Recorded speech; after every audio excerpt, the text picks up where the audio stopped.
Hi guys, pagbigyan natin itong comment ni March Javier. Kasi ito pa tungkol doon sa content ko na rini-upload ko nga yung usapan ni Kapitan Barzaga at ni Mina. Oo, yung ex-DDS na nakapasok dati sa core ng DDS at ngayon ay umalis na. Ang sabi nitong March Javier, resibo niyo mga boss. King ina mo. Kasi ang saya-saya niyo maghanap ng resibo. Even sa mga live stream, naghahanap kayo ng source, kinakagat na kayo ng sources. Ang sasabihin niyo, edited. Sasabihin niyo pa, fake.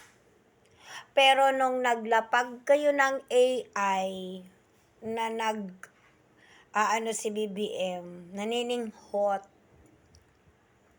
ginaji kayo, kahit kinakain na kayo, na ito'y maliwanag na AI. Hindi, bangag-bangag.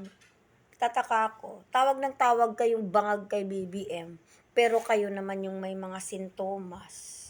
Kayo naman yung makikitaan ng mga bangag. Yun na tayo eh. At nung naglapag, ng kuno mga luggages at nagsalita sa AI video, si Zaldico na hindi nagbihis, ang bilis tumubo ng buhok. Ang sagot niyo, maliwanag, klaro, legit. King ina niyo. Pati yung luggages niya, nagpakita di umano. Di mo alam kung ang laman ba nito tae ba o pera ba talaga. Ang sabi nyo, ayan na, maliwanag.